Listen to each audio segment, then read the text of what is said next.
Don't you just feel a little bit weird when your action figure joints are stuck and you have to ask like your wife or your mom or your significant other to borrow their hair dryer? It's even worse when you try to explain it. In all honesty, you're better off just letting them think that you want, sexy dry hair. Unless you're bald, then I guess you do have to really get into explaining why you're going to use it. Anyways, all jokes aside, let's get straight into today's action figure video.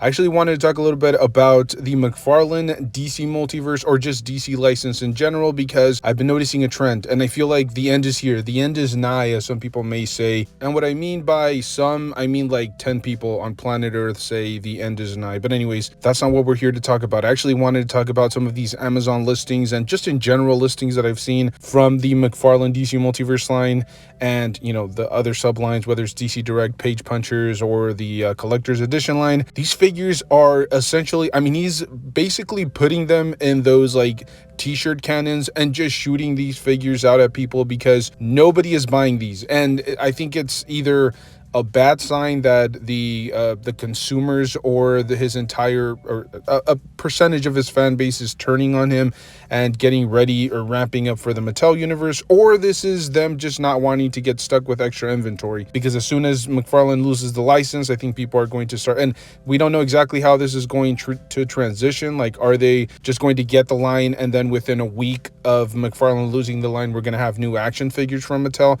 We just don't know. That could be a realistic possibility where maybe they're already in production. They're not officially licensed figures until the license officially passes on to Mattel, but maybe they're just like in a warehouse somewhere getting ready to be shipped, or in the finishing process. So that could be a real world possibility, but there might be a little transition period where there aren't any DC Multiverse action figures, and I think the community is really starting to feel it.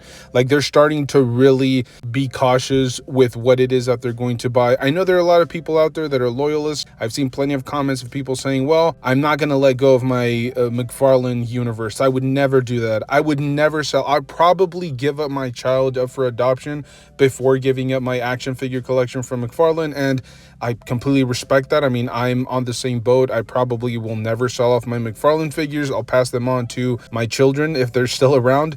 My figures, that is, not my children. But in all seriousness, I feel like people are starting to ramp up for the Mattel universe, and that's what we're starting to see. I think the sales maybe are starting to hurt, or these manufacturers just do not want to get stuck with this extra inventory. They're ready to move on from McFarlane, and I think it's a little bit sad.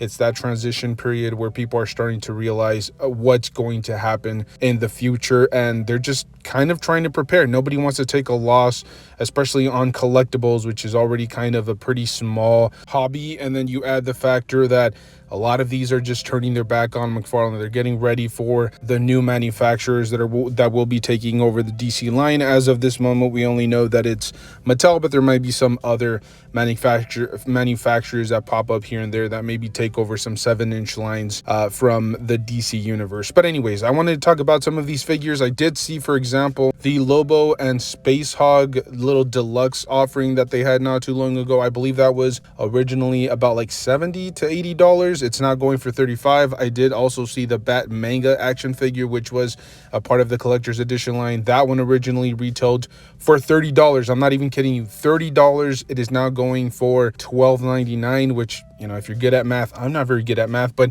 it's about like 60% off. It's absolutely insane. And by the way, that Space Hog, I know probably won't fit with a Mattel universe, but it's worthy of, $35. You get the Lobo figure. I guess you could sell it on the side or just use it as custom fodder, but it's a good idea to pick up the Space Hog just because you may have to wait quite some time to actually get a Space Hog from Mattel. I don't remember, I could be wrong, but I don't remember Mattel doing a lot of DC vehicles, and so I think it would be a pretty good idea. I know it'll be a little bit big for the Mattel universe, but I think you could make it work. Maybe pose your Lobo figure, if we ever get a Lobo from Mattel, pose them like maybe standing next to the Space Hog. I think it's worth a try just because of the fact that we might get vehicles from Mattel, but it'll be like a few years down the road. I don't think we'll immediately get any from them. There was also the Batman Forever glow-in-the-dark Batmobile that was also getting sold for about $38 to $39, which is a little bit over 50% off, like about 52% off. absolutely insane. This is another one of those vehicles that makes sense for the Mattel universe. As I said previously, for the Space Hog, I don't feel like we're going to get vehicles from Mattel very quickly, if we get them at all. I think there's a very high possibility that they just don't decide to invest in vehicles. For those of you guys that are not too familiar with the inner workings, which I'm also not very familiar, but I have read a lot of comments from people that are, within these manufacturing companies that, work on collectibles, and they have mentioned how vehicles are not only the most difficult to put together, but the profit margins are just not there, especially if they're not going to reuse a lot of these vehicles, which, McFarlane did a pretty good job of it. For example, this was a glow-in-the-dark iteration compared to the original version, so he was able to reuse. Regardless, it's a great deal. I mean, you're talking about a 7-inch collectible vehicle for about $40. Even if you're not going to use it for your McFarlane DC Multiverse display, I guess you can pick it up and use it for your Mattel universe. I will say personally, I didn't love the Batman Forever universe, and that's just my personal perspective on it. I did grow up watching it, but I was a tiny little mucus. I didn't know anything about life. The more that I've grown up, I will be honest, the more I've learned to hate the film, just because I didn't know any better back then. I just watched the movie, but as a whole, this is a great opportunity. I mean, it's a Batman vehicle regardless, and it's just an absolutely killer deal right now. And then I also did see that Talon, Nightwing, and Owl 3-pack that was made available, I want to say like almost a year ago at this point. It was a very interesting release, just because most of these figures were actually readily available at retail. I believe the Owl from the Court of Owls was the only figure that, if I'm not mistaken, was brand new. But the Talon was a bunch of reuse from the original Talon. I think it was just the exact same figure with a different color palette, which I personally preferred the 3-pack version. And then there was the Nightwing action figure. Like I said, both of those are reissues, and then the owl figure was brand new. But now you can pick this up for just a little bit over $30, which is about like $10 a pop. I think this is just an absolutely killer deal, and I believe, if I'm not mistaken, the original price point for this 3-pack was about $60 to $65. So you're looking at about a 50% discount, which is insane, especially for 3-packs. You rarely see 3-packs go on sale from other manufacturers, but it seems like it's more of a consistent thing from the McFarlane line. And then there was that Green Lantern and Kilowog 2-pack that also got released about a year ago. The original price point for this 2 set was $70, and it has now dropped to about $40. Absolutely insane. Great deal here. I think Kilowog is one of those characters. I mean, along with, what is this, Kyle Rayner, if I'm not mistaken. Both of these characters have a ton of value, I think, long-term. Especially Kilowog. It's been, how long? I can't even remember if Mattel had a Kilowog action figure, but they might have had one as a Build-A-Figure, if I'm not mistaken. But McFarlane actually did a pretty decent job of giving us like a good amount of Green Lanterns as well as Red Lantern action figures, and I commend him for that. Not to mention, this Green Lantern Kyle Rayner does come, if I'm not mistaken, with some weapon accessories that I don't think we'd seen before. And even if you're not interested in the Green Lantern figure here or Kyle, you can still pick up the Kilowog action figure, which I think is going to actually fit in with the Mattel universe. It's going to be slightly bigger than what you're used to at a 1/12 scale, but still, it's Kilowog. He's usually depicted as a big, hunky figure, and even some of the Build-A-Figures for Mattel were about like 7 to 7.5 inches, maybe a little bit taller, closer to 8 inches, and that's about what you're going to get with the Kilowog action figure. So I think him alone is worth about that $40 price point. Let's not forget, that's what deluxe action figures were going, or the mega figs were going for, from the McFarlane universe. So I think this is just an absolutely exquisite deal here. They also have the Camouflage Dark Knight Rises Tumbler vehicle. You're looking at about $35. I think originally it was about $70 to $75, depending on where you picked it up. Although I can't quite remember if this was an Amazon exclusive. Still, $35, absolutely killer. I love the Dark Knight trilogy from Christopher Nolan. I've said this before and I'll say it again.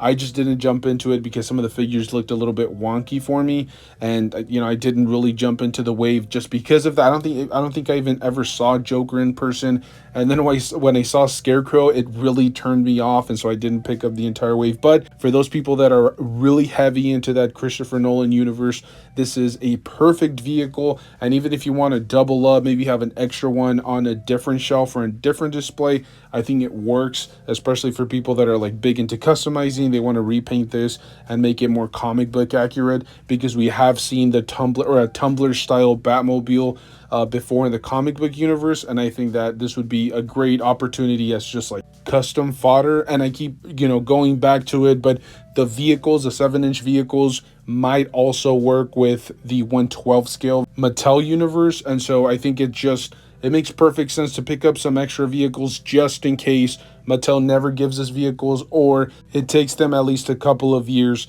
to come back around and start giving us some of those. And then lastly, I did notice that this Solomon Grundy and Batman 2-pack, I believe this is from the Arkham Asylum video game series, and it's going for just about like $24, which is insane. You're getting a deluxe Megafig action figure that usually goes for about $40, and you're also getting Batman himself. Now, this is supposed to be based on that detective mode that Batman goes through, where he's actually able to see like the X-ray version of each individual villain or each individual character within a specific area.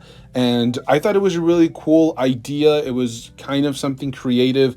It was a cool, neat way of giving the consumer something a little bit different, a variation on something that they'd already received. And also it gave them an opportunity to reuse some of these action figures. I've said it before, if the reuse makes sense, if it's, not just a cheap reuse where they just go at it and maybe do like a sketch variant of an action figure or an all gold version.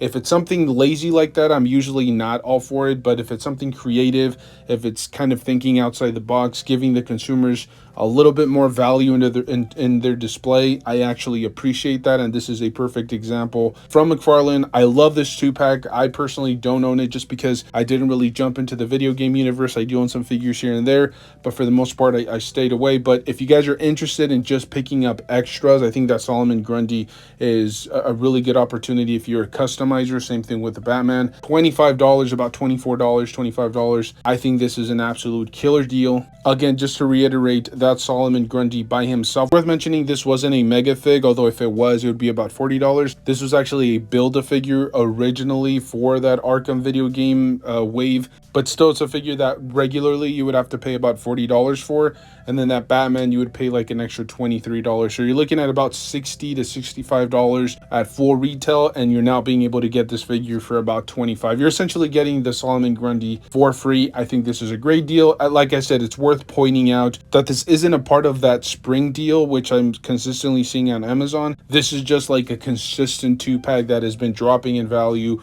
ever since it got released, and as time has gone by, it's gone, even lower and lower. But I think it is worth mentioning, and by the way, I'm going to be completely transparent because I don't want this video to be just me trying to prove a point or anything like that. It is worth mentioning that there are a few like Spawn action figures or 2-packs that have dropped in value as well. Just throwing it out there, okay? I'm going to be transparent. I'm not going to just try to create a narrative about how the DC Multiverse is in shambles with McFarlane at the helm because of him losing the DC license. I think there might be a little bit more to it just because those Spawn action figures are also hitting clearance, but for the most part, it's mostly just DC action figures from McFarlane.